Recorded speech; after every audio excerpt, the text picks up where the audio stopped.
شیطان انسان کے نسوں کے اندر سرایت کر جاتا ہے، دلوں کے اندر گھس جاتا ہے، عزائم کو سمجھ جاتا ہے۔ تو میں نے کہا واہ، آپ نے تو بڑی خوبصورت منقبت پڑھ دی شیطان کی کہ شیطان اتنا طاقتور ہے، اتنا طاقتور ہے۔ میں نے کہا اگر میں یہ کہوں کہ حضرت علی طاقتور ہیں، حضرت ابوبکر طاقتور ہیں، اللہ کے رسول طاقتور ہیں، تو گھبراہٹ شروع ہو جاتی۔ تو میں نے کہا یہ عجیب بات ہے، جب شیطان کو طاقتور کہہ رہے ہیں تو کوئی توحید خطرے میں نہیں آ رہی، جب اللہ کے نبیوں کو طاقتور جو ہیں واقعی میں اللہ کے فضل سے طاقتور تو پریشانی ہو رہی ہے۔ تو اس کو ہمارے وہاں مذاق میں کہتے ہیں کہ بھائی کس پارٹی کے ہو تم، کھڑے کہاں پر ہو اور تعارف کس کا کرا رہے ہو؟ تو ذرا غور کیجئے یہاں پر آپ، یعنی جب نظر بد کے بارے میں یہ کہا جاتا ہے، اور حق بھی ہے کہ نظر بد، بری نظر اور بری نظر جو ہے وہ بندے کو مار دیتی ہے، تو یہ کہنا اگر شرک نہیں ہے اللہ کے مقابلے پر، تو میں اگر یہ کہوں کہ نظر خیر مردے کو زندہ کر دیتی ہے تو کہتے یہ نہ کہیں۔ میں نے کہا کیوں نہ کہیں؟ کہنے کہ تاثیر تو اللہ کے پاس، تو میں نے کہا جو مر رہا ہے اس تاثیر کو تو تم نے اس کے لیے مان لیا ہے، تو وہ شرک لازم نہیں آتا۔ تو لہذا اس چیز کو آ کر انبیاء کرام کا جب اگر کلمہ پڑھتے ہیں نا تو پھر ان سے محبت کرتے ہوئے اس بات کو دیکھیں، اللہ کا مقابل ان کو نہ سمجھیں، اللہ کا محبوب اگر آپ ان کو سمجھیں گے اور اللہ کے انعامات کی ظہور کی جگہ ان کو سمجھیں گے، تجلی گاہ ان کو سمجھیں گے، اللہ کی طاقت، اللہ کا علم جن سے ظاہر ہوتا ہے، جو اس کی ظہور کی جگہ ہے، وہی تو انبیاء کرام ہے۔ اس نظریے سے اگر آپ دیکھیں گے تو نہ آپ کو نعت پڑھنے میں کوئی پریشانی ہوگی، نہ ان کے معجزات بیان کرنے میں کوئی آپ کو دقت ہوگی، اس لیے کہ انبیاء کرام خود سے کچھ نہیں ہے، وہ تو ظہور گاہ ہیں، وہ تو جلوہ گاہ ہیں اللہ کے علم کے، اللہ کی طاقت کے، اللہ کے فضل سے۔ آپ دیکھیں طاقتیں سب اللہ کی ہے، لیکن اللہ ظاہر کر رہا ہے حضرت سلیمان کے بازو سے۔ سلیمان علیہ السلام نے جب کہا تو ہدہد کو کہا کہ بس زیادہ بات نہ کرو، تم نے کہا یہ لمبی چوڑی اس کی حکومت ہے، تو فرمایا اذهب بکتابی ھذا، میں خط لکھ کر دے رہا ہوں، لمبی چوڑی بات نہیں، ایک خط لکھ کر دے رہا ہوں، ھذا فالقہ الیہم، تو جانا اپنے پنجوں میں پکڑ کے لے جا اور لے جا کر بلقیس کے اوپر پھینک دے خط، ثم تولى عنهم، پھر تو سائیڈ میں ہو جانا، فانظر ماذا يرجعون، پھر دیکھنا کہ وہ کیا جواب دیتی ہے۔ بلقیس اپنے پوری کیبنٹ کے ساتھ بیٹھی ہوئی تھی، اور ظاہر سی بات اس دور میں ان سے لڑنے والا کون تھا؟ اتنی بڑی ان کی ریاست تھی، اتنی بڑی اس دور کی سیویلائزیشن، تہذیب تھی کہ ہر چیز ان کے پاس موجود تھی، معیشت ان کی کمال کی تھی، زندگی کے اسباب ان کے، پانی سب سے سونے سے زیادہ قیمتی چیز تو پانی تھا، پانی ان کے پاس جب موجود تھا اور اتنا تھا کہ بڑے بڑے ڈیم ان کے پاس تھے، تو ساری دنیا کے لحاظ سے ان کی محتاج تھی۔ لیکن سلیمان علیہ السلام نے فرمایا کہ دیکھو ہدہد، تم یہ خط لے جاؤ، خط لے جا کر بلقیس کے اوپر پھینک دینا۔ بلقیس بیٹھی بھی تھی اپنی کیبنٹ کے ساتھ، تو ہدہد نے اوپر اپنے پروں کو پھڑپڑایا، تو بلقیس نے جب سر اٹھا کر اوپر دیکھا تو اس نے اپنے پنجے سے اس خط کو اوپر سے بلقیس کے اوپر ڈال دیا، اور بلقیس نے جب اس خط کو دیکھا تو اپنے جماعت کو کہا، قالت یا ایھا الملأ، ملأ جماعت کو کہتے ہیں جو اشراف ہوتی ہیں۔ حضرت ابو منصور ماتوریدی رحمہ اللہ تاویلات اہل سنہ میں ملأ کا معنی لکھتے ہیں کہ ملأ معنی جماعت، لیکن جب خطاب انبیاء یہ کہتے ہیں نا یا ایھا الملأ، اس سے مراد ان کی جماعت کے اشراف،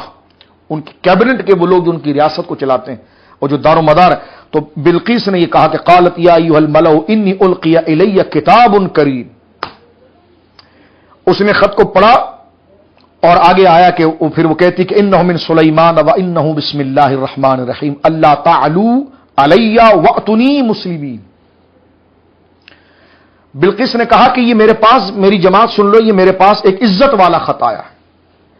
انی القی الی کتاب کریم انہ من سلیمان، یہ سلیمان علیہ السلام کی طرف، کیونکہ آپ کی مہر تھی اس پر، یہ سلیمان علیہ السلام کی طرف ایک جملہ صرف سلیمان علیہ السلام نے لکھا تھا، اس پر اتنی بڑی ریاست کو لکھا تھا بسم اللہ الرحمن الرحیم، اللہ کے نام سے شروع، اللہ کے نام سے ہے جو نہایت مہربان اور رحم والا ہے، اللہ تعلو علیہ، یہ کہ مجھ پر بلندی نہ چاہو اور اپنی ریاست کی وجہ سے مجھے دھونس دکھانے کی تمہیں کوئی ضرورت نہیں، بلکہ میں تمہیں یہ کہتا واتونی مسلمین، گردن جھکاتے فوراً میرے حضور حاضر ہو جاؤ، فوراً مطیع فرمان۔ یعنی ایک جملہ کس کو لکھا جا رہا ہے؟ جس کی ایک پوری کائنات ہے۔ یہ ایک جملہ سن کر گویا کہ بلقیس بڑی حیران ہوئی، اور بلقیس کا کل میں نے عرض کیا تھا کہ انہوں نے حضرت سلیمان علیہ السلام کے خط کو کتاب کریم کہا، عزت کا کہا، اور یہی ان کے ایمان لانے کی وجہ بن گئی۔ یہاں پر علماء نے لکھا کہ جس نے انبیاء کے خطوط اور ان کے پیغام کی قدر کی، اللہ نے ان کے لیے ایمان کے راستے کھول دی۔ جس طرح حضرت موسیٰ علیہ السلام جب گئے تھے اور فرعون کے جادوگروں نے آپ کے ساتھ اکرام سے پیش آئے تھے، اور وہ اکرام کی وجہ بن گئی تھی حضرت موسیٰ علیہ السلام پر ان کو ایمان لانے کی، تو یہ وجہ بنی ہے بلقیس کے ایمان لانے کی۔ اور جنہوں نے سرکار علیہ السلام کے خط کو پھاڑا تھا تو سرکار علیہ السلام نے دعائے زر دی تو انہی کے لوگوں نے ان کو مار دیا. ان کی ساری سلطنت جو تھی وہ تہس نہس ہو گئی اور ٹکڑے ٹکڑے ہو گئی. اب اس نے اپنی کیبنٹ سے یہ کہا کہ قالت یا ایھا الملؤ، کہ اے میری ساری جماعت، تم مجھے اس بات کے بارے میں بتاؤ کہ جو خط میرے پاس آ گیا ہے تو تم کیا کہتے ہو اس خط کے بارے میں نے کیا کرنا چاہیے اور یہ کیا معاملہ ہے؟ تو ان کی کیبنٹ کے جو سارے لوگ تھے اور ان کے آگے بڑے جنگجو جو لوگ تھے انہوں نے کہا قالوا نحن، انہوں نے کہا کہ ہم آپ کے ساتھ ہیں. اور ہم کون ہیں؟ فرمایا اولو قوت، ہم تو بہت قوت والے ہیں، واولو بأس شدید، اور ہم بہت طاقتور ہیں، آپ گھبرانا نہیں. سلیمان نے اگر یہ خط بھیجا ہے علیہ السلام نے تو آپ نے گھبرانا نہیں، ہم بہت طاقتور ہیں اور بہت مضبوط ہیں. والامر الیک فانظری ماذا تأمرین، ہمارا سارا ووٹ آپ پر ہے، اب جیسا تم کہو گی نا ویسا ہم کرنے تیار ہیں. تم کہو گی جنگ تو جنگ ہے، اور جو تم فیصلہ کرو گی، تم ہماری ملکہ ہو، تم فیصلہ کر سکتی ہو. اور میں یہاں پر جملہ کہنا چاہتا ہوں،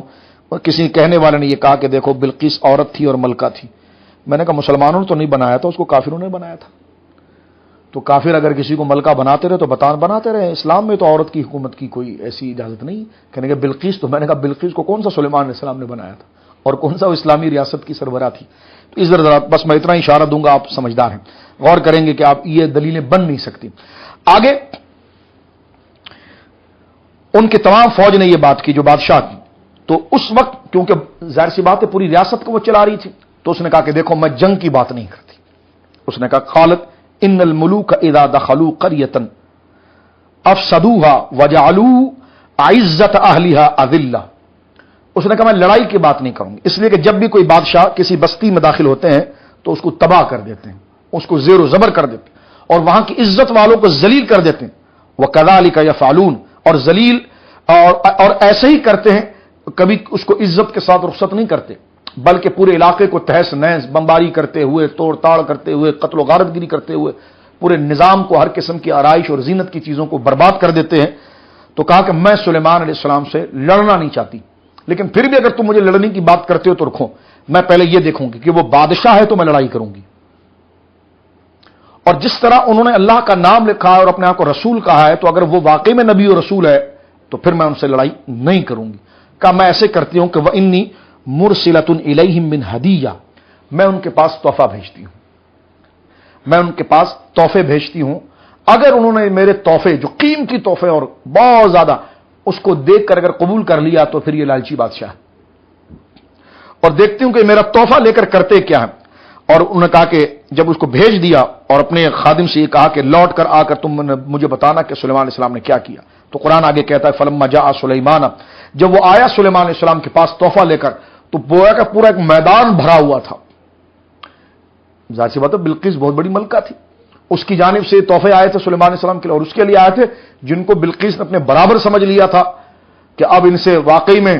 دو ہاتھ کرنے ہیں تو پھر ان کے لیے یہ سارے معاملات ہیں. تو اپنے ان لوگوں کے کہنے پر جب اس نے تحفے بھیجے تو تحفہ ایسا تھا کہ جیسے کہ پوری ایک صحرا بھرا ہوا ہے. حضرت سلیمان علیہ السلام نے وہ عظیم تحفہ دیکھنے کے بعد آپ نے فرمایا کہ مجھے ان تحفوں کی کوئی حاجت نہیں، لے جاؤ اس کو، مجھے اس کی حاجت بالکل نہیں ہے، اس لیے کہ میرے رب نے جو ہے وہ مجھے اس سے بہترین تحفے عطا فرمائے، اس سے بہترین اللہ رب العالمین جل وعلا نے مجھ پر یہ عنایات عطا فرمائی ہے، اور اس کو لے جاؤ. اور فرمایا پلٹ جا ان کی طرف تو وہ ضرور ہم ان پر وہ لشکر لائیں گے. سلیمان علیہ السلام نے فرمایا کہ یہ جو تحفے بھیجے ہیں نا، اس کا مطلب یہ ہے کہ وہ مجھے آزما رہی ہے اور اس کو ابھی تک میری سمجھ میں آئی نہیں ہے، لہٰذا تحفہ جو لایا تو اس کو کہا جیسا لائے ہو اس طرح تم لے جاؤ اور جا کر اپنی رانی سے کہو کہ بس انتظار کرو میرا لشکر آ رہا ہے. اور پھر اس کو روکنے کی اگر طاقت رکھتی ہو نا تو پھر اس کو روکنا کہ تم اس لشکر کو کیسے روک سکتی ہو. اب جب یہ بات وہاں پر پہنچی تو اس بلقیس نے کہا کہ اس سے پہلے کہ سلیمان علیہ السلام اپنا لشکر لے کر پہنچے، وہ فوراً اپنے چند خاص لوگوں کو لے کر جو اس کی کیبنٹ کے بزرگ لوگ تھے اور معتمد لوگ تھے ان کو لے کر فوراً وہ حضرت سلیمان علیہ السلام کی طرف روانہ ہوئی. جب وہ آ رہی تھی تو اس کا ایک تخت تھا، وہ تخت جس کو اس نے آنے سے پہلے اس نے 7 قلعوں کے اندر قید کیا، کیونکہ اسی تخت کے ساتھ اس کی ریاست وابستہ تھی. اور وہ تخت بہت لمبا چوڑا تخت تھا اور ہر قسم کی قیمتی جواہرات سے جڑا ہوا تھا، یعنی اس کی تمام ریاست کا مال ایک طرف تھا اور جو قیمتی چیزیں اس تخت کے اوپر تھی وہ ریاست کے مال سے 2 گنا زیادہ تھی. اور وہ اس کی اپنی ایک شان تھی، اس کی علامت تھی